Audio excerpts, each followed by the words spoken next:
ورحمة الله وبركاته. إن الحمد لله نحمده ونستعينه ونستغفره ونعوذ بالله من شرور أنفسنا ومن سيئات أعمالنا. من يهده الله فلا مضل له ومن يضلل فلا هادي له. وأشهد أن لا إله إلا الله وحده لا شريك له وأشهد أن محمدا عبده ورسوله. اللهم صل على محمد وعلى آل محمد كما صليت على إبراهيم وعلى آل إبراهيم إنك حميد مجيد. اللهم بارك على محمد وعلى آل محمد كما باركت على إبراهيم وعلى آل إبراهيم إنك حميد مجيد. أما بعد فأعوذ بالله من الشيطان الرجيم. يا أيها الذين آمنوا أطيعوا الله وأطيعوا الرسول ولا تبطلوا أعمالكم. گرامی قدر بھائیوں اور لائق احترام ساتھیوں،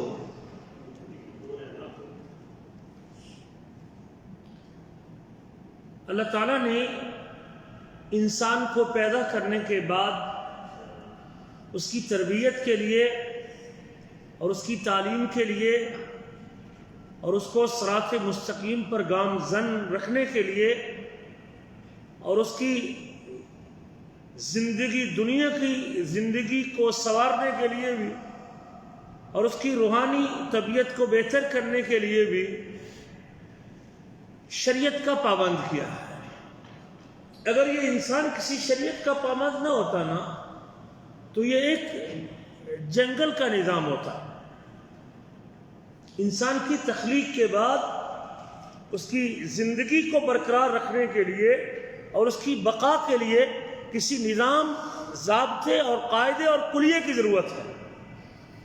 آدم علیہ السلام سے لے کر یہ انسانی سلسلہ چل رہا ہے، لیکن رب ذوالجلال نے اس کو کسی قاعدے اور ضابطے اور قانون کے نیچے چلایا ہے، اور وہ قانون رب ذوالجلال کی طرف سے حضرت جبریل اللہ کے چنے ہوئے لوگوں پر لے کے آتے ہیں.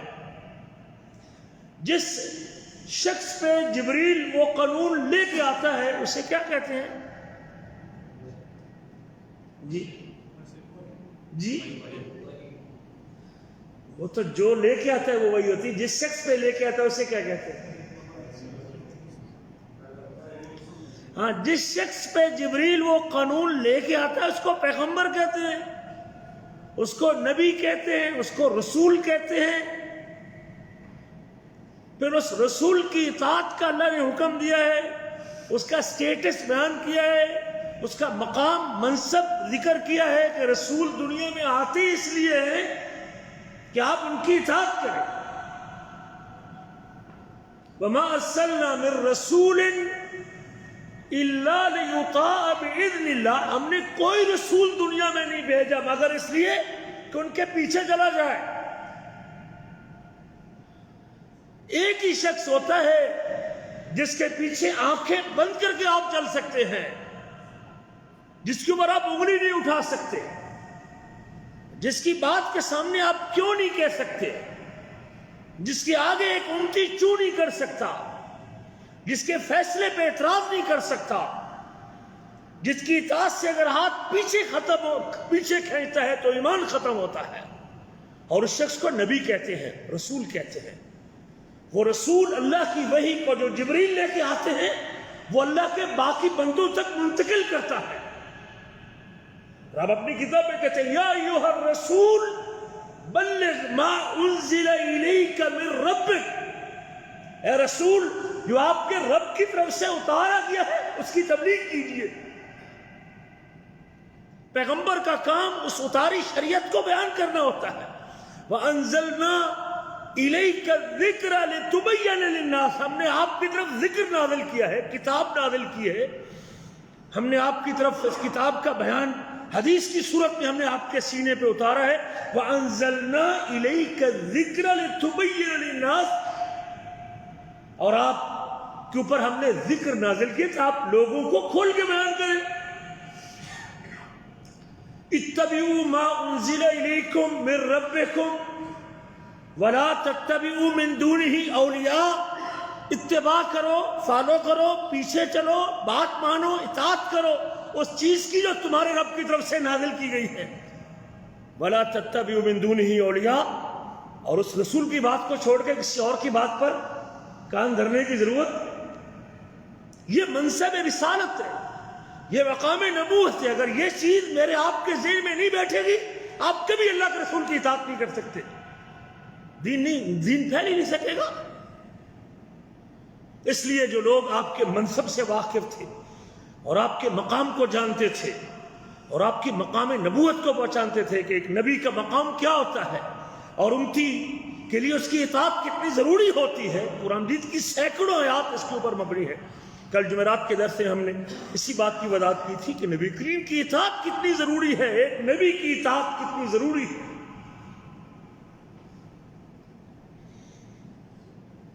ہم پابند ہیں. اتبعوا ما انزل الیکم من ربکم، تابعداری کرو جو تمہارے رب کی طرف سے نازل ہوا ہے. یا ایھا الذین آمنوا اطیعوا اللہ واطیعوا الرسول، ایمان والو اللہ کی اطاعت کرو، اس کے رسول کی اطاعت کرو. ولا تبطلوا اعمالکم، اللہ کی بات نہ مان کر، اللہ کے رسول کی اطاعت نہ کر کے اپنے اعمال کو باطل نہ کر لو. یہ اصول یاد کرنے کے اگر میرا کوئی عمل بھی، میری کوئی نیکی بھی، میرا کوئی ذکر بھی، میرا کوئی صدقہ و خیرات بھی، میرے سجدے اور رکوع بھی، میرا قیام اور عبادت بھی، میرا ذکر اور تسبیح بھی، میرا روزہ اور اللہ اکبر کبیرہ، بھوکا اور پیاسا رہنا بھی، اگر نبی کریم کی اطاعت سے پیچھے ہے اور اللہ کے رسول کی اطاعت کو چھوڑ کے رب ذوالجلال کے ہاں وہ عمل باطل ہے، اس کی کوئی قدر و قیمت نہیں جب تک وہ عمل نبی کریم کے طریقے کے مطابق. جس طرح ہماری شریعت میں، ہمارے دین میں، دین اسلام میں اللہ نے رسول کی اتباع کو اور نبی کریم کی اتباع کی اہمیت کا تذکرہ کیا ہے، وہاں اس جرم کو بھی بیان کیا ہے کہ اگر کوئی شخص رسول کی اطاعت سے باہر نکل کے نبی کے طریقے کو چھوڑ کے نبوی تعلیمات سے پہلو تہی اختیار کر کے پیغمبر کے فرمودات سے ایک طرف ہو کے اس دین میں جو اللہ آسمان پہ بناتا ہے، جس کو جبریل لے کے آتا ہے، جس کو حبیب کبریا بیان کرتے ہیں، اگر کوئی شخص اس دین میں ایک رتی برابر یا رائی برابر بھی اپنی طرف سے کوئی چیز شامل کرتا ہے تو وہ بہت بڑا جرم کا ارتکاب کرتا ہے، بہت بڑا جرم کا ارتکاب کرتا ہے. جو آسمانی شریعت میں، جو اتری شریعت میں، جو نازل شدہ شریعت میں اپنی طرف سے کچھ چیز شامل کرتا ہے. اس نئی چیز کے شامل کرنے کو، دین میں نئی چیز ایڈ کرنا، دین میں نئی چیز ملا دینا، دین میں عبادت اور ثواب کے نام پہ نئی نئی چیزیں ایجاد کرنا، اس کو شریعت کی اصطلاح میں، نبی کریم کے الفاظ میں اس کو بدعت کہتے ہیں. کیا کہتے ہیں؟ بدعت کہتے ہیں. نبی کریم کے پیچھے چلنے کو، جو آپ نے بتایا ہے اس پہ اتفاق کرنے کو، جو آپ نے سکھایا ہے اس کو کافی سمجھنے کو اطاعت کہتے ہیں. اس سے زیادہ آپ کرنا چاہتے ہیں، اس سے آپ بڑھانا چاہتے ہیں، کہ کوئی اضافہ کرنا چاہتے ہیں، اس اضافے کو دین میں، اس اضافے کو دین میں، اس انونشن کو دین میں، اس ایجاد کو دین میں، اس زیادتی کو، اس کو بدعت کہتے ہیں. نیا کام، نئی چیز. عربی زبان میں کہتے ہیں ابداع، نئی اختراع، کوئی نئی چیز ایجاد کرنا، نئی چیز بنانا. عربی زبان میں یہ شخص مبدع ہے، اس نے کوئی نئی چیز بنائی ہے جو اس سے پہلے موجود نہیں، جو بغیر کسی نمونے کے مارکیٹ کے اندر کوئی نئی چیز لائی جاتی ہے، اس کو عربی لغت میں ابتداء کہتے ہیں. ابداع کہتے ہیں. ابداع، ابتداء الشیء وصنعه لا عن مثال سابق، کسی چیز کو بنانا، ایجاد کرنا جس کی کوئی گزشتہ مثال نہ ہو، جس کا پہلے کوئی نمونہ موجود نہ ہو، جس کا کوئی سیمپل پہلے موجود نہ ہو. آج کل تو لوگ سیمپل دکھا کے چیزیں بنواتے ہیں نا، سیمپل دیکھ کے تو ہر ایک بنا لیتے ہیں. بغیر سیمپل کی کوئی نئی چیز ایجاد کرنا، کوئی نیا نظریہ دینا، کوئی نئی چیز بنانا، اس کو ابداع کہتے ہیں عربی زبان میں. عربی زبان، عربی لغت میں قرآن مجید میں اللہ تعالیٰ فرماتے ہیں سورۃ بقرہ میں اللہ تعالیٰ کے بارے میں بدیع السماوات والارض، کہیں خالق السماوات والارض بھی آتا ہے، کہیں بدیع السماوات والارض بھی آتا ہے۔ بدیع کا معنی ہے نئے سرے سے پیدا کرنے والا، بغیر کسی سابقہ مثال کے بنانے والا۔ آسمان کے اور زمین کے وجود دیتے وقت اور بناتے وقت اس سے پہلے کہ آسمان اور زمین کا ماڈل موجود تھا نہیں، اس لیے بدیع السماوات والارض، خالق السما، خالق پیدا کرنے والا، بدیع السماوات والارض، بغیر سابقہ مثال کے کسی نئی چیز کو ایجاد کرنے والا، اختراع کرنے والا، بدیع السماوات والارض۔ اللہ نے اپنے نبی کے بارے میں فرمایا کہ جب مکہ کے لوگ نبی کریم کی رسالت کو تسلیم نہیں کر رہے تھے تو آپ نے فرمایا قل ما کنت بدعا من الرسل، آپ ان سے کہہ دیجیے میری نبوت پہ ایمان جو نہیں لا رہے اور مجھے نبی نہیں تسلیم کر رہے، میں کوئی نیا نبی ہوں جس کی کوئی سابقہ پہلے مثال نہ ہو؟ مجھ سے پہلے تو آدم سے لے کر عیسیٰ تک رسولوں کی ایک لمبی فہرست موجود ہے۔ میں نے اگر کوئی نبوت کا دعویٰ کیا ہے اور میں نے اگر تمہیں یہ کہا ہے کہ میں اللہ کا رسول بن کے آیا ہوں تو میں کوئی نیا رسول نہیں ہوں، میرا رسول بن کے آنا کوئی نئی چیز نہیں ہے۔ اس سے پہلے یہ نہیں کہ اس سے پہلے رسول آنے کی کوئی مثال دنیا میں موجود نہیں ہے۔ آدم علیہ السلام سے لے کر عیسیٰ علیہ السلام تک 1,24,000 کم و بیش پیغمبروں کی ایک لمبی فہرست موجود ہے، لیکن پھر بھی تم میری نبوت اور رسالت کو ماننے کے لیے تیار؟ میں کوئی نیا رسول تو نہیں، میں اللہ کی طرف سے کوئی نئی رسالت نہیں لے کے آیا، میرے سے پہلے بے شمار رسول موجود، میں کوئی ایک نیا طریقہ نہیں آپ کے سامنے لے کے آیا۔ رسول آدم سے چلے ہیں اور میں آخری رسول۔ بدعت کہتے ہیں عربی زبان میں نئی چیز کو، نئی اختراع کو، نئی چیز۔ شریعت میں کیا ہوتی ہے؟ کہتے ہیں ما احدث فی الدین علی خلاف ما کان علیہ النبی صلی اللہ علیہ وسلم واصحابہ من عقیدۃ او عمل، ہر وہ عقیدہ اور عمل جس کے اوپر صحابہ کرام تھے یا اللہ کے نبی تھے، اس کے خلاف اگر کوئی نیا عقیدہ پیش کرتا ہے اور نیا عمل پیش کرتا ہے، اس کو شریعت میں بدعت کہتے ہیں۔ جس عقیدہ اور عمل پہ صحابہ کرام بھی نہیں تھے، اللہ کے نبی بھی نہیں تھے، نبی کریم کے زمانے میں وہ عقیدہ، وہ نظریہ، وہ کنسپٹ، وہ سوچ اللہ کے بارے میں، رسولوں کے بارے میں، کتابوں کے بارے میں، تقدیر کے بارے میں، قبر کے بارے میں، عذاب قبر کے بارے میں، آخرت کے بارے میں، برزخ کے بارے میں، جنت کے بارے میں، جہنم کے بارے میں، یہ عقیدہ ہے نا۔ عقیدے کے حوالے سے اور عمل کے حوالے سے جو چیز نہ اللہ کے رسول کے دور میں تھی نہ صحابہ کرام کے زمانے میں تھی، اس کو شریعت میں بدعت کہتے ہیں۔ شرعی تعریف، ڈیفینیشن جسے کہتے ہیں کہ آپ کی اس کی ڈیفینیشن کیا ہے، اس کی تعریف کیا ہے، اس کی کیا پہچان کروائیں گے آپ، بدعت کو کیسے انٹروڈیوس کروائیں گے آپ؟ ما احدث فی الدین، دین کے اندر کوئی نئی چیز ایجاد کی، دین کے اندر کوئی نئی چیز ایجاد، ما احدث فی الدین، دین کے اندر کوئی نئی چیز ایجاد کی جائے، احداث نئی چیز ایجاد کی جائے، علی خلاف ما کان علیہ النبی صلی اللہ علیہ وسلم، جس طریقے پہ اللہ کے نبی تھے اور آپ کے صحابہ تھے، من عقیدۃ او عمل، وہ عقیدے سے تعلق رکھتی ہو یا عمل سے تعلق رکھتی ہو۔ لہذا اگر کوئی شخص موبائل بنا رہا ہے تو اس کو بدعت کہیں گے؟ جی 20-30 سال پہلے یہ موبائل موجود نہیں تھا نا۔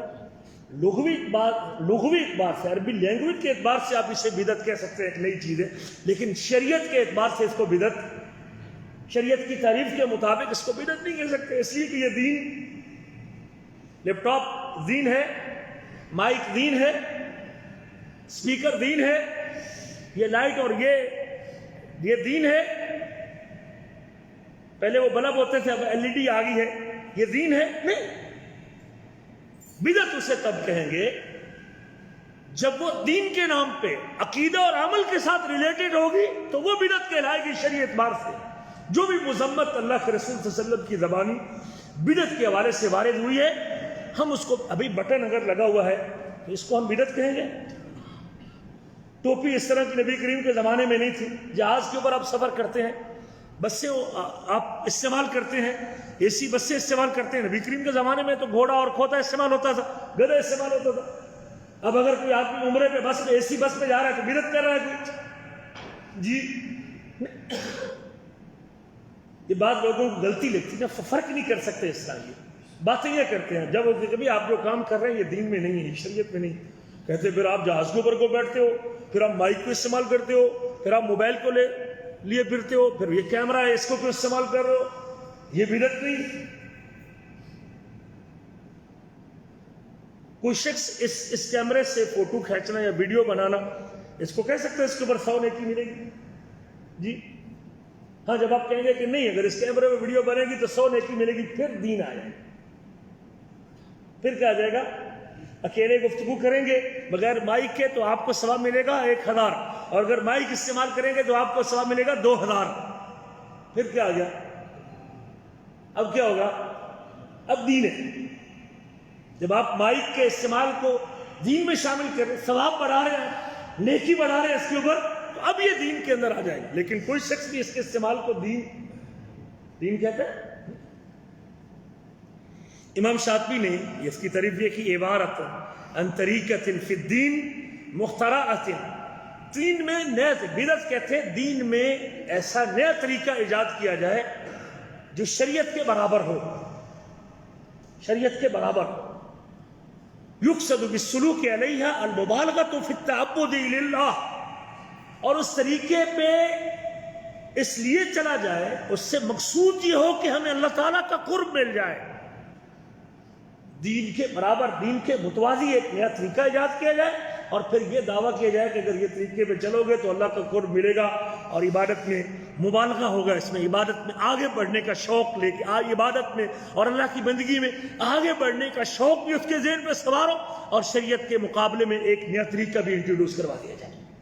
امام شاطبی نے یہ تعریف کی۔ امام سیوطی کہتے ہیں عبارت عن فعلۃ تصادم الشریعۃ بالمخالفہ، ایسا فعل معاشرے میں لے کے آنا جو شریعت کے مخالف ہو، خواہ وہ شریعت میں کسی زیادتی کا سبب بنے یا شریعت میں کسی نقصان کا سبب بنے۔ شیخ عثیمین رحمہ اللہ عنیزہ میں انہوں نے اپنی زندگی گزاری ہے، زندگی کی تقریباً 50 سال اس جامع مسجد میں بیٹھ کے انہوں نے درس دیا۔ 50 سال کی عمر میں اس شخص نے سارے دروس دیے ہیں۔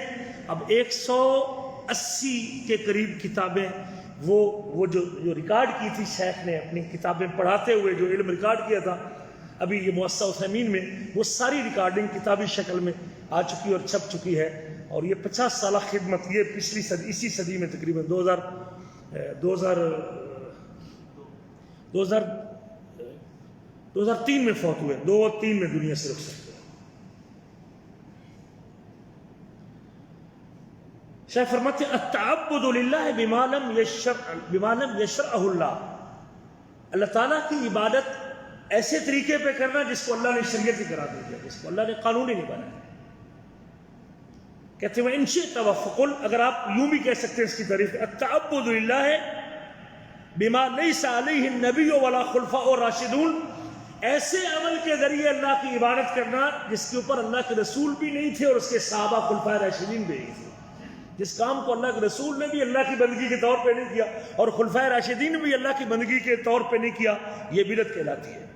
فَكُلُّ مَنْ تَعَبَّدَ لِلَّهِ بِشَيْءٍ، ہر وہ چیز جس سے اللہ کی عبادت مقصود ہو، اللہ کو راضی کرنا مقصود ہو، جس کو اللہ نے شریعت قرار نہیں دیا، جس کو اللہ نے اپنی کتاب پہ نازل نہیں کیا، جس پر اللہ کے رسول نہیں تھے، اللہ کے نبی کے زمانے میں وہ چیز نہیں تھی، اور اس کے جو خلفائے راشدین ہیں وہ بھی نہیں تھے، وہ مبتدع، وہ شخص بدعتی ہے اور دین میں نیا کام کر رہا ہے۔ ہر وہ شخص، رب کی کتاب میں وہ چیز موجود ہے، نبی کریم نے 23 سالوں میں اس چیز کو انٹروڈیوس کروایا ہے اور اس کے اوپر عمل کر کے دکھایا ہے، خلفائے راشدین نے اسے کیا ہے۔ اب اگر کوئی شخص 1400 سال آنے کے بعد مجھے کہے کہ یہ کام کرو گے تو اتنا ثواب ملے گا، ہم کہیں گے یہ شخص بدعتی ہے اور دین میں نیا کام کر رہا۔ اسے کہتے ہیں دین کے اندر بدعت، اور اللہ کے رسول صلی اللہ علیہ وسلم نے ایک نہیں بے شمار حدیث میں اس کی مذمت کی ہے۔ نبی کریم کے ارشاد گرامی صحیح بخاری اور مسلم کی حدیث ہے، امی عائشہ اس سے روایت کرتی ہیں، فرماتی ہیں من احدث فی امرنا ھذا، جس نے ہماری اس دین میں کسی نئی چیز کو شامل کیا، کسی نئی چیز کو داخل کیا، کوئی نئی چیز شامل کی، فی امرنا، ہمارے اس دین میں، بھئی اگر دنیا کے اعتبار سے اگر کوئی چیز بنا رہے ہیں، کوئی مکان بنا رہے ہیں، کوئی کوٹھی بنا رہے ہیں، کوئی ٹاور بنا رہے ہیں، کوئی اور کوئی چیز بنا رہے ہیں، کوئی نئی ایجاد بنا رہے ہیں، کوئی بس بنا رہا ہے، کوئی جہاز بنا رہا ہے، تو وہ دین تو نہیں نا جی، نہیں. چونکہ شرط ہے من احدث فی امرنا ھذا، جس نے ہمارے اس امر میں، ہمارے دین میں، اس کتاب و سنت، اس وحی کے اندر کسی نئی چیز کو شامل کیا، ثواب سمجھ کے اور نیکی سمجھ کے، اللہ تعالیٰ کی عبادت سمجھ کے کوئی نئی چیز داخل کی، ما لیس منہ، جو اس سے پہلے دین میں نہیں تھی، فہو رد، وہ مردود، وہ مردود ہے. امام نووی کہتے ہیں الرد ہونا بمعنی مردود، رد مردود کے معنی میں ہے، اور معنی کیا ہے؟ فہو باطل غیر معتد بہ، وہ عمل باطل ہے اور اس کا کوئی اعتبار نہیں ہوگا. یہ صحیح مسلم کے اشارے ہیں. شیخ کہتے ہیں کہ یہ اسلام کے قواعد میں سے ایک بہترین قاعدہ اور اصول ہے، یحرم احداث شیء فی دین اللہ ہے، اس دین کے اندر کسی نئی چیز کو شامل کرنا حرام ہے، بھلے بندے کی نیت اچھی کیوں نہ ہو، بھلے بندے کی نیت اچھی نیت کے ساتھ اگر کوئی شخص نئی چیز شامل کرتا ہے، وَلَوْ كَانَ الْقَلْبُ يُرِقُّ لِذَلِكَ، کہتے بھلے اس کام کے کرنے سے اس کا دل بھی نرم ہو رہا ہو، اس کی آنکھوں سے آنسو بھی بہہ رہے ہوں اور وہ پھوٹ پھوٹ کے رو بھی رہا ہو، کہتے ہیں لِأَنَّ هَذَا مِنْ عَمَلِ الشَّيْطَانِ، یہ شیطان کی طرف سے ہے جو اس کے لیے اس عمل کو مزین بنا کے پیش کرتا ہے.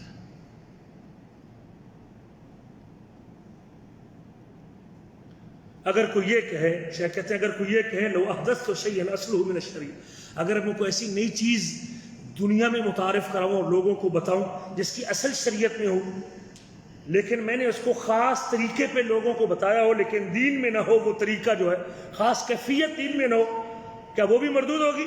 کہتے ہیں ہاں وہ بھی مردود ہوگی.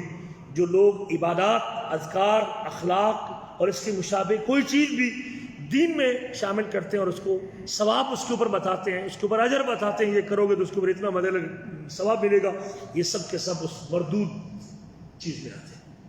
ایک اور حدیث سے بخاری میں ہے من عمل عملا لیس علیہ امرنا، جس نے ایسا عمل کیا جس پر ہمارا امر نہیں، ہمارا حکم نہیں، یہ اللہ کے نبی کہتے ہیں ہمارا امر نہیں ہے، ہماری شریعت میں اس کی کوئی سابقہ مثال موجود، فہو رد، وہ عمل مردود ہے. آپ ہر خطبہ جمعہ میں یہ سنتے رہتے ہیں اپنے خطبہ سے فإن خیر الہدی ہدی محمد صلی اللہ علیہ وسلم، سب سے بہترین راستہ محمد کریم کا راستہ ہے. فإن خیر الہدی ہدی محمد صلی اللہ علیہ وسلم، سب سے بہترین راستہ محمد کریم کا راستہ ہے. وشر الامور محدثاتها، اور کاموں میں سے سب سے بدترین کام اور گندا کام دین میں نئی چیزیں شامل کرنا، دین میں نئی چیزیں ایجاد کرنا ہے. وکل محدثۃ بدعہ، اور ہر نئی چیز بدعت ہے. وکل بدعۃ ضلالہ، اور ہر بدعت گمراہی ہے. وکل ضلالۃ فی النار، اور ہر گمراہی بندے کو جہنم کی طرف لے جائے گی. عیسیٰ علیہ السلام کو اللہ نے بغیر باپ کے پیدا کیا، ایسی ہے نا، یہ ان کا معجزہ ہے نا، اور ان کی نبوت کی دلیل ہے.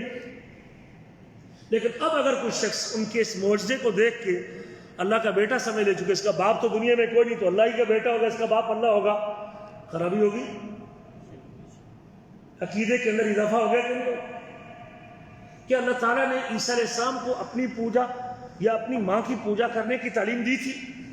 اب اگر کوئی عیسائی عیسیٰ علیہ السلام کی عبادت شروع کر دے تو کیا اس کی اللہ نے اجازت دی ہے؟ عزیر علیہ السلام کو اگر یہودی عبادت کرتے ہیں یا اللہ کا بیٹا کہتے ہیں، کیا رب نے اس کی اجازت دی ہے؟ جی نہیں.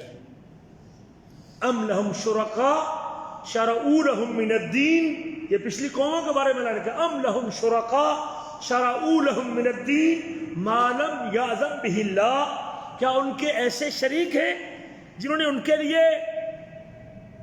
دین کو شریعت قرار دیا ہے، اور ایسے دین کو شریعت قرار دیا ہے ما لم یأذن بہ اللہ، جس کی اجازت اللہ نے نہیں دی، جس کی اجازت اللہ نے نہیں دی.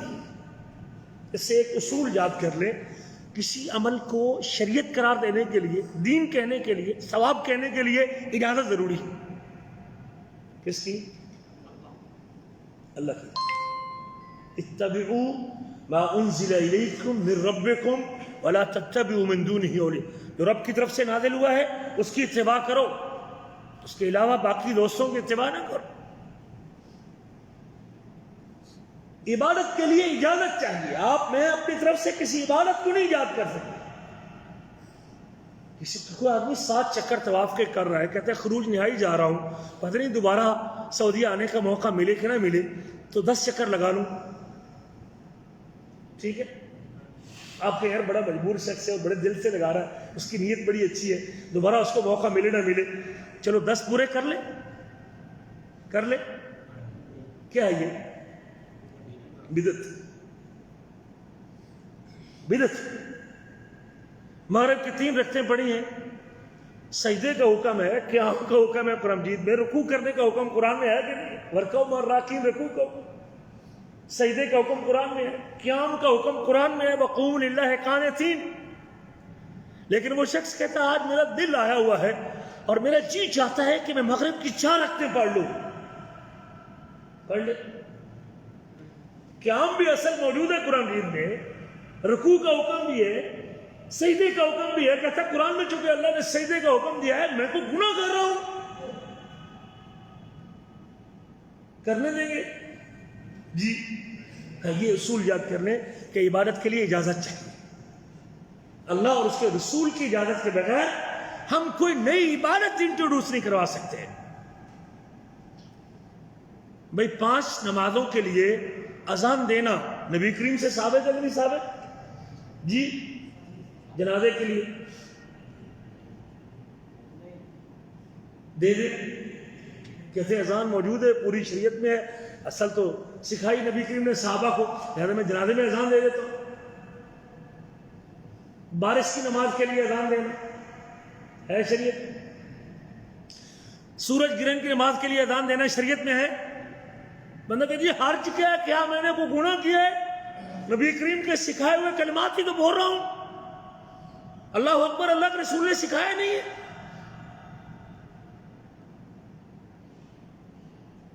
میں اگر نماز خسوف کے لیے، سورج گرہن یا چاند گرہن کے لیے، تہجد کے لیے اگر میں اذان دیتا ہوں، دے دے نہیں بھائی، عبادت کے لیے کیا چاہیے؟ اجازت چاہیے۔ عبداللہ بن عمر نے ایک بندے کو دیکھا، اس کو چھینک آئی اور چھینک میں کہتا الحمدللہ والصلاۃ والسلام علی رسول اللہ، الحمدللہ والصلاۃ والسلام علی، جملے اس کے ٹھیک تھے کہ نہیں ٹھیک تھے؟ صلاۃ والسلام کا حکم قرآن میں ہے کہ نہیں؟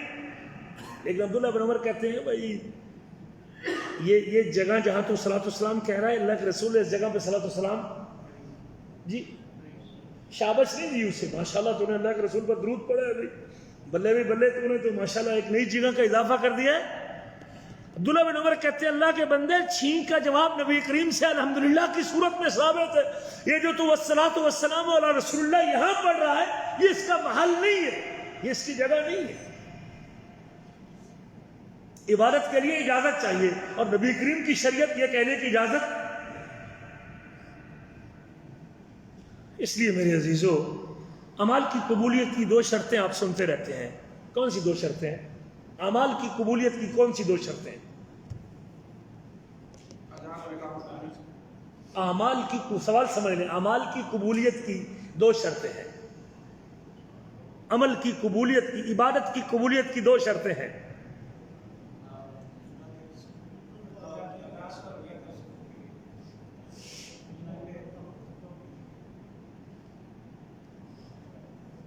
جی بھائی، ہاں، ایک نیت، اللہ آپ کی زبان مبارک کرے، عمل خالص اللہ کے لیے ہونا چاہیے، صرف اللہ کی رضا مقصود ہونی چاہیے، آپ کی نیت یہ ہو کہ میرا رب راضی ہو جائے، یکون خالصا، یہ پہلی شرط ہے، عمل خالص اللہ کے لیے ہونا چاہیے۔ اگر آپ اس عمل سے مجھے بھی راضی کرنا چاہتے ہیں، استاد کو بھی راضی کرنا چاہتے ہیں، فوت شدہ باپ کو بھی راضی کرنا چاہتے ہیں، اور اپنے پیر اور مرشد کو بھی راضی کرنا چاہتے ہیں، میری اس نیکی سے، دیکھ سے سب خوش ہو جائیں، پھر عمل خالص نہیں رہا آپ کا۔ اور دوسری شرط یہ ہے کہ وہ عمل نبی کریم کی سنت کے موافق ہونا چاہیے، سنت کے ساتھ ملتا ہونا چاہیے. آپ عمل اللہ کے لیے کر رہے ہیں. مثال کے طور پہ ایک شخص ذکر کر رہا ہے, ذکر کرنے کا حکم اللہ نے قرآن میں دیا کہ نہیں دیا؟ یا ایھا الذین آمنوا اذکروا اللہ ذکرا کثیرا. ذکر کریں جو محدود وقت پہ ہے اس کو محدود ٹائم پہ کریں, جو اس کے علاوہ ہے سارا دن بھی اگر کوئی ذکر کرتا رہے تو کرے. لیکن ذکر کے الفاظ وہ اللہ کے رسول کے استعمال نہیں کرتا, ذکر کے الفاظ اس کے اپنے ہیں. مثال کے طور پہ اللہ اللہ اللہ اللہ, یہ ذکر لوگ کرتے ہیں کہ نہیں کرتے؟ جی وہ کہتے ہیں کہ میں اللہ کو یاد کر رہا ہوں. آپ اسے کہیں گے بھی آپ اللہ کو تو یاد کر رہے ہیں, عمل اللہ کے لیے کر رہے ہیں, اللہ کو راضی کرنے کے لیے کر رہے ہیں, اکیلے کر رہے ہیں, رات کی طریقے میں کر رہے ہیں, لیکن آپ کو کلمات دہرا رہے ہیں یہ رسول کریم کے کلمات. ایک شخص کہتا ہے کہ میں ٹھیک ہے کلمات اللہ کے نبی کے استعمال کرتا ہوں, سبحان اللہ سبحان اللہ سبحان اللہ, میں اللہ کا ذکر کر رہا ہوں, اللہ کو راضی کرنا چاہتا ہوں اور اللہ کی پاکیزگی بیان کر رہا ہوں, اللہ اکبر کہہ رہا ہوں, لیکن اس کے ساتھ وہ بیچ میں ایک حرکت شامل کرتا ہے, سبحان اللہ سبحان اللہ سبحان اللہ سبحان اللہ. ٹھیک کر رہا ہے؟ ٹھیک کر رہا ہے؟ کیا غلطی کر رہا ہے؟ یہ جو اس نے حرکت بیچ میں شامل کی ہے یہ اللہ کے رسول سے ثابت. یا ایھا الذین آمنوا لا تقدموا بین یدی اللہ ورسول, اے ایمان والو اللہ اور اللہ کے رسول سے آگے نہ بڑھو. اتقوا اللہ, اللہ سے ڈرو, بے شک اللہ تعالیٰ ان اللہ سمیع علیم, بے شک اللہ تعالیٰ خوب سننے والا خوب جاننے والا ہے, آپ کی حرکات و سکنات و الفاظ کو سننے والا ہے. عمل کا سنت کے مطابق, یا ایھا الذین آمنوا اطیعوا اللہ واطیعوا الرسول, ایمان والو اللہ کی اطاعت کرو, اس کے رسول کی اطاعت کرو اور اپنے اعمال کو باطل نہ کرو. جب آپ اپنی طرف سے کوئی چیز ایڈ کریں گے, حرکات و سکنات میں تبدیلی کریں گے, الفاظ میں تبدیلی کریں گے, تو پھر آپ اضافہ کریں گے اس میں, اور جب کوئی چیز آپ ایڈ کریں گے بدعت بن جائے گا. عمل کے شریعت کے موافق ہونے کے لیے 6 شرطیں ذکر کی ہیں. میں آپ کو ایک ایک کی مثال دے کے اپنی بات انشاءاللہ مکمل کرتا ہوں. ہر وہ عمل جس میں جو شریعت کے موافق نہیں ہو اس میں 6 چیزوں کا خیال رکھنا چاہیے. 6 چیزیں جب ہوں گی اس نیکی میں تو وہ شریعت کے موافق ہوگا, سنت کے مطابق ہوگا, نبی کریم کے طریقے کے مطابق ہوگا. اگر یہ 6 چیزیں نہیں تو عمل باطل ہوگا, مردود ہوگا.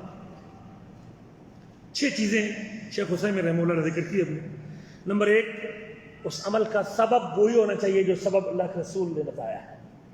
اگر سبب کوئی اور آپ نے بنا دیا ہے, عمل اللہ کے رسول نے کیا لیکن سبب وہ نہیں جو اللہ کے رسول کے سامنے سبب تھا, وہ موافق نہیں ہے, وہ سنت اور شریعت کے موافق نہیں ہوگا. پہلی چیز ان یکون العمل موافقا للشریعت فی سببہ, عمل شریعت کے مطابق ہو لیکن سبب ایک ہونا چاہیے. اگر اللہ کے رسول صلی اللہ علیہ وسلم نے اس کو عبادت کے لیے سبب قرار نہیں دیا, آپ اس کو خود ایک سبب بنا رہے ہیں اور عبادت وہ کر رہے ہیں جو اللہ کے نبی نے بتائی ہے, سبب آپ خود بنا رہے ہیں, تو وہ عبادت سنت کے مطابق اور شریعت کے مطابق نہیں ہوگی. مثال کے طور پر 2 رکعت پڑھنا, اس کا طریقہ اللہ کے نبی نے بتایا کہ نہیں بتایا؟ وضو کرنا, 2 رکعت پڑھنا, اللہ اکبر سے شروع کرنا, رکوع کرنا, قیام کرنا, رکوع کرنا, 2 سجدے کرنے, پھر اس کے بعد دوسری رکعت پڑھنا, پھر تشہد کرنا. رسول کریم نے سارا 2 رکعتوں کا طریقہ بتایا کہ نہیں بتایا؟ اس کا سبب وہ ہونا چاہیے جو اللہ کے رسول نے بتایا ہے. ایک شخص کہتے ہیں گھر میں جب داخل ہوتا ہے وہ 2 رکعت پڑھتا ہے, جب گھر میں داخل ہو 2 رکعت پڑھتا. ہم کہیں گے اس کا عمل ٹھیک ہے لیکن اس کا سبب درست. اس کا سبب نبی کریم کے سب گھر میں ہر داخلے کے موقع پہ, ہاں مسجد میں ہر داخلے کے موقع پہ تو 2 رکعت پڑھنا اللہ کے رسول کا حکم موجود ہے, لیکن وہ اپنے گھر میں عمل اس کا 2 رکعتیں ٹھیک ہے, مکمل پڑھتا ہے, قیام کے ساتھ پڑھتا ہے, اخلاص کے ساتھ پڑھتا ہے, نیک نیتی کے ساتھ پڑھتا ہے, لیکن جب گھر میں آتا ہے 2 رکعت پڑھتا ہے, ہم کہیں گے اس کا عمل شریعت کے مطابق نہیں, کہ اس کا سبب درست نہیں ہے. جو سبب اللہ کے رسول نے بتایا وہ سبب اس نے اپنی طرف سے ایجاد کیا ہے. 6 چیزیں یاد رکھنا کبھی زندگی میں کام آ جائے گی. کسی عمل کے شریعت کے موافق ہونے کے لیے اس کا سبب وہ ہونا چاہیے جو سبب اللہ کے رسول نے ذکر کیا ہے. اگر سبب آپ نے اپنی طرف سے تحیۃ الوضو پڑھنا, وضو کے بعد 2 رکعت پڑھنا, ہم کہیں گے درست ہے, جس نے اچھی طرح وضو کیا اور اچھی طرح وضو کرنے کے بعد 2 رکعت نماز پڑھی اور اس کی پوری توجہ اللہ تعالیٰ کی طرف تھی اور مکمل متوجہ ہو کے پڑھی اور اس نے اپنے دل میں کوئی خیال پیدا نہیں کیا، جب وہ 2 رکعت پڑھ کے ہٹے گا غفر لہ ما تقدم من ذنبہ، اللہ اس کے پہلے سارے گناہ معاف کر دے گا۔ اگر وہ تحیۃ الوضو کی غرض سے وہ زور کے بعد بھی پڑھتا ہے، وہ سورج نکلنے کے بعد بھی پڑھتا ہے، وہ عصر کے بعد بھی اگر پڑھتا ہے، وہ اگر مغرب کے بعد بھی پڑھتا ہے، تحیۃ الوضو جب وہ بے وضو ہوتا ہے وہ دوبارہ وضو کر کے 2 رکعت نماز پڑھ لیتا ہے، ہم کہیں سبب بھی ٹھیک ہے، عمل بھی ٹھیک ہے شریعت کے مطابق، لیکن گھر میں داخلے کو سبب بنائے گا تو وہ عمل، چونکہ شریعت میں گھر میں داخلے کے وقت 2 رکعت پڑھنا، ہر داخلے کے اوپر 2 رکعت پڑھنا، یہ اللہ کے رسول نے اس کو سبب قرار نہیں دیا، لہذا اس کا وہ عمل شرعی عمل نہیں ہوگا۔ کہتے ہیں کہ اس کی ایک اور مثال، بدر جب فتح ہوا تھا، اللہ نے آسمان سے ملائکہ نازل کیے تھے، مسلمانوں کو فتح ہوئی تھی، 14 مسلمان شہید ہوئے تھے، 70 قافل واصل جہنم ہوئے تھے، 70 قیدی ہوئے تھے۔ اب اگر کوئی شخص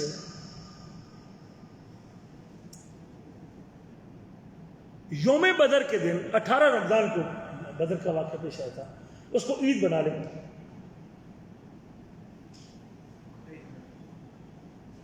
بنا سکتے ہیں؟ کیوں؟ خوشی نہیں؟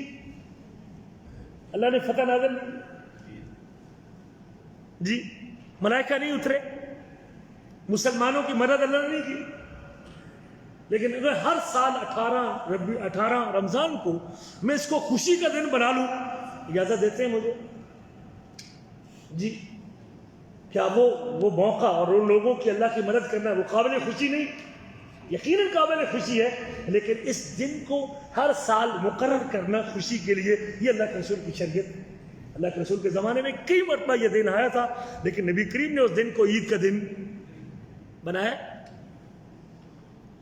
ہاں خوشی بھی ہے، ملائکہ بھی اترے ہیں، فتح بھی ملی ہے، سب کچھ ہے، لیکن کوئی شخص بھی آج 1400 سال کے بعد اگر اس سے کہے نہیں مجھے بدر کی فتح کے اوپر خوشی ہے اور میں تو ہر سال 18 رمضان کو جو ہے نا وہ 17 رمضان کو یا 18 رمضان کو خوشی مناؤں گا اور سالانہ مناؤں گا، منانے دیں گے آپ اسے؟ اس لیے کہ بدر کی خوشی کے لیے یہ سبب اللہ کے رسول نے مقرر نہیں کیا۔ دوسری شرط یہ ہے کہ وہ عمل جنس کے اندر شریعت سے موافقت رکھتا ہو، اسی جنس کا عمل ہو جو اللہ کے رسول نے کیا ہے۔ پہلا ہے سبب ایک ہونا چاہیے، دوسرا یہ جنس ایک ہونی چاہیے۔ اگر کوئی شخص اللہ کی عبادت کرے اور اللہ کی عبادت میں وہ جنس استعمال ہو، اس جنس کو استعمال نہ کرے جو اللہ کے رسول نے جیسے استعمال کی، وہ جنس استعمال نہ کرے جو اللہ کے رسول نے عبادت میں استعمال کی ہے، کوئی دوسری جنس استعمال کرے گا تو اس کا وہ عمل شریعت کے مطابق۔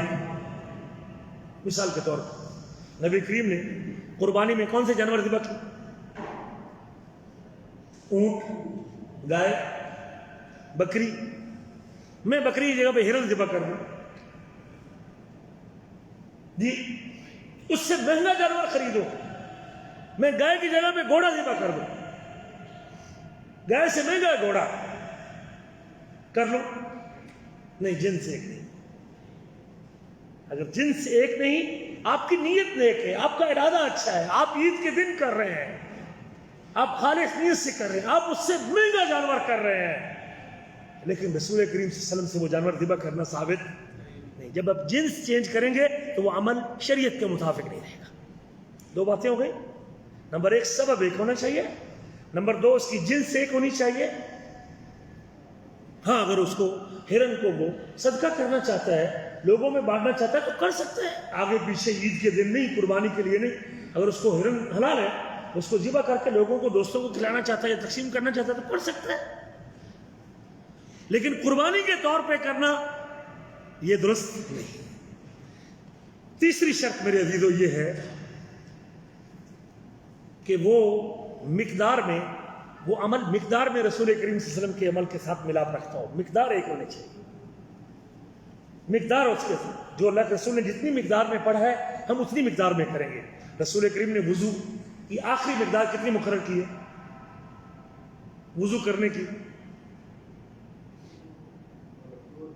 3 بار بھائی، وضو کے آزاد ہونے کے لیے آخری مقدار کتنی ہے؟ ایک شخص کہتے ہیں نہیں میرا دل چاہتا ہے میں 4 بار کروں. جی ہاں مقدار میں چکے یہ آگے بڑھ گیا ہے، یہ شخص شریعت کے مطابق نہیں کرتا. طواف کے 7 چکر آپ نے لگائے ہیں، آپ 8واں نہیں لگا سکتے، کیونکہ مقدار اللہ کے رسول کی جو مقدار مقرر کرتا ہے، جو آپ نے حالانکہ آپ نے صرف کر کے دکھایا ہے، آپ نے زبانی طور پہ 7 بتائے بھی نہیں ہے کہ 7 چکر لگاؤ، آپ نے نہیں کہا، لیکن صرف کر کے دکھایا ہے، اور آپ کا کر کے دکھانا ہی اس کے لیے مقدار مقرر کر دیتا ہے. سائی کے 7 چکر آپ نے لگائے، نبی کریم صلی اللہ علیہ وسلم آپ کہتے ہیں 14 لگا لیتا ہوں، مقدار برابر نہیں. طواف کے بعد 2 رکعت اللہ کے رسول نے پڑھی، جی پڑھی ہے نا، ڈرتے کو پڑھی ہے نا. سائی کے بعد سارے پڑھتے، آپ سبھی کہہ رہے ہیں کہ نہیں پڑھی، لیکن پڑھتے سارے. یہ سوال اپنے سے. طواف کے بعد 2 رکعتیں نبی کریم سے ثابت ہے، لیکن سعی کے بعد مروہ کے اوپر 2 رکعت پڑھنا نبی کریم سے ثابت. آپ پوچھیں لوگوں سے، بات کر کے دیکھیں، کہتے ہیں شکرانے کی پڑھ رہا ہوں. کیا اللہ کے رسول کو شکرانہ ادا کرنا نہیں آتا تھا؟ کیا آپ اللہ کے شکر گزار نہیں تھے؟ طواف کے بعد آپ نے پڑھی ہے، سعی کے بعد آپ نے نہیں پڑھی. اچھا طواف کے بعد 2 کی بجائے ایک بندہ کہتا ہے پتہ نہیں زندگی کا 4 رکعتیں پڑھ لیتا ہوں، پڑھنے دیں گے؟ نہیں، مقدار اتنی ہونی چاہیے جو اللہ کے رسول نے مقدار مقرر کی ہے. وضو کے بارے میں آپ نے فرمایا تھا اگر کوئی 3 سے زیادہ بار کرے گا فقط ظلم وتعدی، اس نے ظلم کیا اور حد سے کراس کیا. چوتھی شرط یہ ہے عمل تب قبول ہوتا ہے وہ شریعت کے موافق ہونا چاہیے کہ وہ کیفیت میں موافق ہو. عمل کیفیت میں ہوگا، جو کیفیت اللہ کے رسول نے اختیار کی ہے اسی کیفیت کے مطابق ہوگا تو قبول ہوگا، اس کیفیت سے ہٹ کے ہے تو وہ قبول. مثال کے طور پہ اگر ایک شخص نماز پڑھتا ہے لیکن رکوع سے پہلے سجدہ کر لیتا ہے، جی سجدہ بھی اس نے اللہ کے لیے کیا، رکوع بھی اس نے اللہ کے لیے کیا ہے، لیکن اس نے پہلے رکوع کیا، پہلے سجدہ کیا، پھر رکوع کیا، اور پھر اس کے بعد اس نے دوسری رکعت کے لیے اٹھایا، آپ کہیں گے عمل باطل ہے اس کا، اس لیے کہ اس کی کیفیت نبی کریم کی کیفیت کے مطابق ہے. وہ مثال جو میں نے آپ کو دی تھی کہ ایک شخص اگر ذکر صحیح کر رہا ہے، سبحان اللہ پڑھ رہا ہے، اللہ اکبر پڑھ رہا ہے، الحمدللہ پڑھ رہا ہے، لیکن بیچ میں وہ حرکت شامل کر رہا ہے، دائیں بائیں حرکت کر رہا ہے، یا سینہ اس طرح کر رہا ہے، سانس اس طرح لے رہا ہے، مطلب اللہ اللہ اللہ اللہ اللہ. اب یہ جو کیفیت بنا رہا ہے یہ کیفیت اللہ کے رسول سے ثابت ہے. اگر کیفیت میں موافقت نہیں ہے تو وہ عمل بدعت میں آ جائے گا. مثال کے طور پہ کیفیت کی ایک اور مثال سمجھیے. وضو میں پہلے کیا دھوتے ہیں؟ اور وہ پہلے پاؤں دھوتا ہے، اور پھر بازو دھو لے، اور پھر چہرہ دھو لے، اور پھر ہاتھ دھو لے. عمل ٹھیک ہے؟ نہیں، آپ کہیں گے کہ یہ عمل باطل ہے، اس لیے کہ نبی کریم کی کیفیت سے میل نہیں کھاتا، یہ شریعت کے مخالف ہے چونکہ نبی کریم کی کیفیت کی بات. 5ویں شرط یہ ہے کہ وہ عمل شریعت کے وقت میں موافق ہو. وقت میں موافق ہونا چاہیے. اگر وہ وقت برابر کا نہیں جو اللہ کے رسول نے جس وقت میں کیا ہے، وقت آپ کی اپنی مرضی کا ہے. عید کے دن جانور ذبح کرنا اللہ کے رسول کا حکم ہے کہ نہیں؟ اس نے جانور بھی ٹھیک لیا اور بغیر عیب کے لیا. اس نے بکری خریدی ہے اور وہ بکری اس نے نیک نیتی کے ساتھ خریدی ہے. بکری جو ہے نا اس نے ذبح بھی شریعت کے مطابق کی ہے، لیکن عید سے پہلے ذبح کر دی. عمل ٹھیک ہے یا مردود ہے؟ عمل مردود ہے، اس لیے کہ وقت نبی کریم کے ساتھ میل نہیں کھاتا. عمل کی قبولیت کے لیے شریعت کے موافق ہونا اس کی ایک شرط ہے، اور اس کی 5ویں چیز ہے کہ زمانے اور وقت کے اندر بھی موافقت رکھنی چاہیے. ایک شخص زور کی 4 فرض 11 بجے پڑھ لیتا ہے، پڑھ لے. صلاۃ الاوابین دن کو 11 بجے کی بجائے مغرب کے بعد پڑھ لے، پڑھنے دیں گے. تہجد کی نماز رات کو پڑھنے کی بجائے سورج نکلنے کے بعد پڑھ لے، پڑھنے دیں گے؟ نہیں، زمانہ وہ نہیں جو اللہ کے رسول نے اختیار کیا ہے. چاش کی اور ضحیٰ کی 2 رکعتیں، اشراق کی 2 رکعتیں زور کے بعد پڑھتا ہے، پڑھنے دیں گے؟ اس لیے کہ وہ زمانہ اللہ کے رسول نے جو مقرر کے وقت میں اللہ کے رسول نے. نبی کریم کی شریعت کے موافق ہو، اس کا وقت وہی ہونا چاہیے۔ چھٹی شرط میرے عزیزو یہ ہے کہ وہ جگہ اور مقام کے اندر بھی موافقت رکھتا ہو۔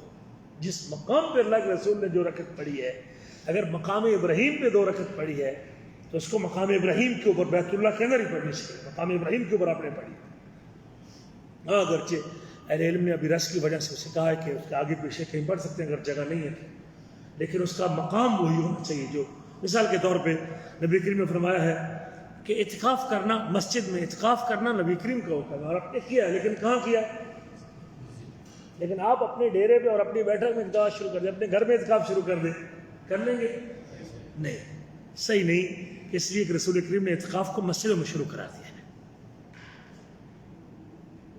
مسجد قباء میں 2 رکعت پڑھنے سے ایک عمرے کا ثواب ملتا ہے، تو مسجد قباء کے اندر ہی پڑھیں گے تو عمرے کا ثواب ملے گا، لیکن اس کے لیے وقت مقرر، آپ دن کے 24 گھنٹوں میں کسی وقت بھی آپ پڑھ لیں گے تو آپ کو 2 رکعتوں کو، اس کے لیے وقت مقرر نہیں ہے، کسی دن مقرر نہیں ہے، لیکن جگہ مقرر ہے۔ آپ اگر آپ اس کو کہتے ہیں کہ میں مسجد قباء کی نیت سے 2 رکعت مسجد نبوی میں پڑھ لیتا ہوں، ہو جائیں گے؟ حالانکہ مسجد نبوی میں ایک نماز 1000 نماز کے برابر رکھتی ہے کہ نہیں؟ بیت اللہ میں ایک نماز 1,00,000 نماز کے برابر اجر رکھتی ہے۔ ایک بندہ 8 تاریخ کو ظہر کی نماز بیت اللہ میں پڑھنے کی بجائے، یا 8 تاریخ کو ظہر کی نماز مینا میں پڑھنے کی بجائے، اللہ کے رسول نے ظہر کی نماز 8ویں ذی الحجہ کو کہاں پڑھی؟ مینا میں پڑھی۔ لیکن ایک شخص کہتا ہے نہیں، مینا میں تو ایک ہی نماز کا ثواب ملے گا، میں بیت اللہ میں 1,00,000 کا ثواب حاصل کرنا چاہتا ہوں، اس کو 1,00,000 کا ثواب ملے گا؟ نہیں، اس لیے کہ وہ نبی کریم کی نے جس جگہ پر نماز پڑھی تھی، مینا کے اندر پڑھی تھی، تو اس عمل کے مطابق اور شریعت کے موافق ہونے کے لیے وہ جگہ بھی ہونا ضروری ہے جو اللہ کے رسول نے مقرر کی ہے۔ بات سمجھ آ گئی ہے؟ یہ 6 شرطیں ہیں کسی عمل کے شریعت کے موافق ہونے کے لیے۔ مجھے اور آپ کو کوئی بھی عمل کرنے سے پہلے آپ مجھے کو بتایا جی یہ فلاں تاریخ کو آپ جلوس نکالیں گے، حلوہ پکائیں گے، اس کا اتنا ثواب ملے گا، آپ سب سے پہلے اسے پوچھیے کہ اللہ کے رسول نے اپنی زندگی میں یہ کیا ہے؟ 12 ربیع الاول کو آپ جلوس نکالیں گے، گاڑی نکالیں گے، ٹرالی لے کے آئیں گے، فلاں لے کے آئیں گے، اور رات کو ماڈل بنائیں گے، بیت اللہ بنائیں گے، قبلہ بنائیں گے، بیت اللہ بنائیں گے، پوری گلی کی لائٹنگ کریں گے، تو اس سے اللہ کی خوشنودی ملے گی اور اللہ کی رضا ملے گی، مل جائے گی۔ پہلا سوال یہ ہے کہ اللہ کے رسول نے اپنے زمانے میں اسے کیا ہے، صحابہ کرام نے اپنے دور میں اسے کیا ہے، احمد دین نے اپنے زمانے میں اسے کیا ہے۔ اگر اللہ کے رسول نے کیا ہے تو جی بسم اللہ، میں اس سے ڈبل کرنے کو تیار ہوں، لیکن اللہ کے رسول نے ایسے نہیں کیا تو پھر ہمیں یقیناً ان چیزوں سے بچنا چاہیے۔ میرے عزیزو، امام شاطبی کہتے ہیں کہ بدعت مذموم ہے کئی وجوہ سے، اس لیے کہ اللہ تعالیٰ نے انسان کو پیدا کیا ہے اور اس کو زندگی گزارنے کا ڈھنگ بھی کہاں سے نازل کیا ہے؟ آسمان سے نازل۔ اللہ کو پتہ ہے انسان کی ضرورتوں کا اور انسان کی کس چیز کی طلب ہے، رب کے علم میں ہے۔ یہ ہمارے سائنس میں پڑھنے والے لوگ جانتے ہیں کہ سائنس ابھی تک کسی ایک اصول پہ رکی ہے۔ ہر سائنسدان اپنا نظریہ چینج کرتا ہے کہ نہیں چلتا؟ ایک نئی تحقیق پہلے تحقیق کو باطل کر دیتی ہے۔ وہ نیوٹن کا نظریہ تھا، پھر اس کے بعد ڈارون کا نظریہ آیا، ڈارون کا نظریہ تھا، پھر اور نظریہ، پھر اور نظریہ آیا، ارتقاء بڑھتا رہتا ہے۔ یہ اگر عقل مستقل ہوتی کسی چیز کی متعین کرنے میں تو دنیا کا تجربہ بتاتا ہے کہ عقل تو کسی ایک جگہ پہ ٹھہر ہی نہیں رہی۔ رب نے اس انسان کو بنایا ہے اور اس کی عقل کو شریعت کے تابع کیا ہے، اور مجھے اور آپ کو بھی دین کے مسئلے میں اپنے آپ کو شریعت کے تابع رکھنا چاہیے۔ اگر یوں اپنی مرضی سے عبادتیں بنانا شروع کریں گے تو پھر وہی عبادت جو کبھی 12 تک محدود تھی اب پورے ہفتے کو اپنی لپیٹ میں لے چکی ہے اور پورے عشرے کو اپنی لپیٹ میں لے چکی ہے اور ختم ہونے کا نام۔ اب وہ لوگ جو شروع کرنے والے تھے وہ خود پیٹ رہے، اللہ کی قسم اٹھا کے کہتا ہوں کہ وہ خود اب رو رہے ہیں اس بات کے اوپر۔ یہ تو اللہ کے رسول اس سے خوش نہیں ہوں گے۔ بھائی آپ نے ذکر کرنا تھا، آپ نے کیا کر دیا؟ ماڈل بنا کے مرد و زن کا اختلاط کر دیا، یہ کر دیا، وہ کر دیا، حوریں بنا دی، شیطان بنا دیے، اور یہ تم نے یہ کر دیا۔ اب پیٹ رہے ہیں، اللہ کی قسم اٹھا کے کہتا ہوں کہ وہ خود پیٹ رہے ہیں۔ اب معاملہ ان کے ہاتھ سے نکل چکا ہے، خود اب آؤٹ آف کنٹرول ہو چکی ہے دنیا، لوگوں کے ہاتھ میں آ چکا ہے۔ پہلے لوگوں کو ابھارا اس کام کے اوپر، اور ہم جیسے لوگ کہتے رہے بھائی شریعت نہیں، یہ دین نہیں، یہ اللہ کے رسول کی تعلیمات نہیں۔ اب جب لوگوں کو لگا دیا اپنی مرضی کے مطابق، اب وہ کنٹرول ہی نہیں ہوتا۔ اب رضا ثاقب مصطفی جیسے لوگ نیوٹرل قسم کے لوگ، اب اجمل قادری جیسے لوگ، اب ان کے کلپ سنے، میں نے بڑے لوگوں کے کلپ دیکھے، اب پیٹ رہے ہیں اکمل قادری جیسے لوگ جو اب وہ کہہ رہے ہیں کہ یہ جو آپ نے گلی کی لائٹیں پہ 60,000 1 لاکھ روپے اگر تو کسی بچی کا جہیز لے کے دے دیتا اور کسی مریض کا علاج لے کے دیتا تو تجھے زیادہ ثواب ملتا. بھئی ہم یہی تو پہلے کہتے تھے کہ یہ دین نہیں. اب جب پانی سر سے گزر گیا ہے اب پیٹ رہے ہیں. ساری رات تم جو یہ ڈیک بجا رہے ہو اور جو تانے لگا رہے ہو گھر حجت الوداع کے موقع پہ اللہ کے رسول نے مانا. امام مالک کہتے ہیں جو چیز اس دن دین نہیں تھی وہ آج دین نہیں ہو سکتی. جو چیز اس دن دین نہیں تھی آج وہ دین نہیں ہو سکتی. شخص سمجھتا ہے کہ نہیں یہ ثواب کا کام ہے. 1400 سال بعد کہتا ہے فقد زعم ان محمد خان الرسالہ، وہ شخص رسالت میں خیانت کی. یہ امام مالک کے جملے ہیں. جو شخص بدعت ایجاد کرتا ہے وہ شریعت کے ساتھ ہٹ دھرمی کرتا ہے اور شریعت کی مخالفت کرتا ہے. وہ ایسی ضرورتوں اور ایسے مطالب دنیا میں لے کے آتا ہے. وہ سمجھتا ہے کہ شاید اللہ کو اس کا پتہ نہیں تھا اور مجھے پتہ چل گیا ہے، رسول کو اس کا پتہ نہیں تھا جو رحمت للعالمین تھے اور مجھے اس سے زیادہ پتہ چل گیا ہے. اور ایک اگر وہ جان بوجھ کے یہ سمجھتا ہے کہ نہیں جی کوئی عرض نہیں ہے، ہو سکتا ہے شریعت میں اضافہ ہو سکتا ہے، پھر تو شاید اس کا معاملہ اس کے کفر تک لے کے جائے. لیکن اگر اسے پتہ نہیں ہے تو پھر کم از کم گمراہی ہے اور یہ شریعت سے نکل رہے ہیں. چوتھی چیز کہتے ہیں کہ وہ شخص اپنے آپ کو شریعت کے برابر کھڑا کر رہا ہے، شارع کے برابر کھڑا کر رہا ہے. پانچویں چیز یہ ہے کہ وہ شخص اپنے ہوا کی اتباع کر رہا ہے اور اپنی خواہش کی اتباع کر رہا ہے. شریعت میں امام مالک کہتے ہیں کہ جس شخص نے اسلام میں کوئی نئی چیز ایجاد کی اور اس کو اچھا خیال کرتا ہے وہ گمان کرتا ہے کہ محمد کریم نے رسالت کے اندر خیانت کی ہے. حذیفہ بن یمان کہتے ہیں ہر وہ عبادت جس کو صحابہ نے بطور عبادت نہیں کیا فلا تعبدوها، اس کو عبادت سمجھ کے نہ کرو. ہر وہ کام جس کو صحابہ نے حذیفہ بن یمان صحابی رسول، ہر وہ کام کل عبادت لم يتعبدها اصحاب رسول اللہ صلی اللہ علیہ وسلم، ہر وہ عبادت جس کو اصحاب رسول نے بطور عبادت نہیں کیا فلا تعبدوها، اس کو عبادت سمجھ کے نہ کرو. عبداللہ بن مسعود کہتے ہیں اتبعوا ولا تبتدعوا فقد كفیتم، اتباع کرو جو اللہ نے آسمان سے اتارے اس کے پیچھے چلو. جو نبی کریم نے بیان کیا 23 سالوں میں اسی کی اتباع کرو. ولا تبتدعوا، دین میں نیا کام نہ کرو، تمہارے لیے کافی ہو جائے گا. ایوب سختیانی کہتے ہیں مزداد صاحب بدعۃ اجتہادا الا ازداد من اللہ بعدا، جب کوئی بدعتی شخص دین میں نئی چیز اضافہ کرتا ہے وہ اتنا اللہ سے دور ہو جاتا ہے. امام سفیان ثوری کہتے ہیں البدعۃ احب الی ابلیس من المعصیہ، شیطان کسی بندے کے زنا اور چوری سے اتنا خوش نہیں ہوتا جتنا وہ بدعت کے اوپر خوش ہوتا ہے. البدعۃ احب الی ابلیس من المعصیہ، دین میں نیا کام کرنا شیطان کو گناہ سے زیادہ پسند ہے. کہتے ہیں معصیہ المعصیۃ یتاب منها، چونکہ جو گناہ کر رہا ہے، چوری کر رہا ہے، زنا کر رہا ہے، غیبت کر رہا ہے، اس سے ممکن ہے کہ کبھی ڈر جائے اور توبہ کر لے.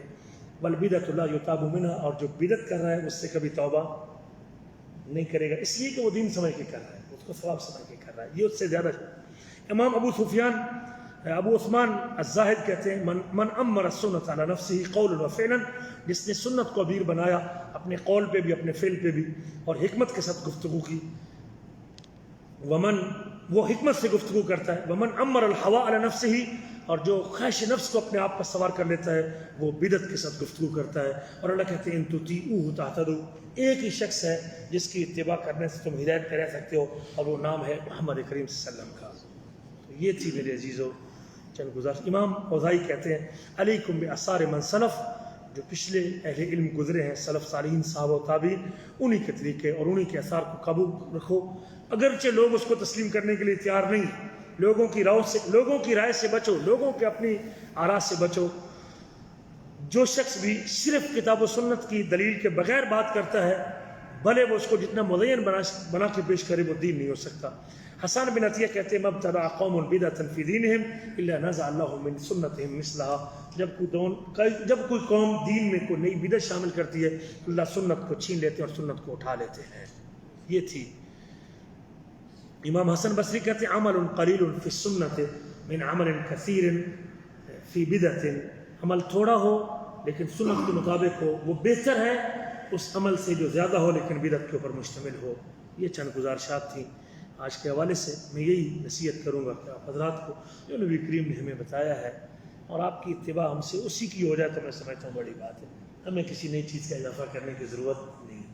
جہاں تک آپ کے حقوق کا تعلق ہے، ہم نے پچھلے درس میں تفصیل کے ساتھ آپ کے حقوق ذکر کیے تھے، اگر وہ بھی ادا کرنے تو بڑی بات ہے، اور اس نئے جرم کا ارتکاب نہیں کرنا چاہیے جس کی دلیل اللہ کے رسول کی شریعت میں موجود نہیں ہے۔ اس دعا کے ساتھ کہ اللہ تعالیٰ مجھے اور آپ کو سمجھنے کے بعد عمل کرنے کی توفیق نصیب فرمائے۔ اس سوال ہے کسی بھائی کو؟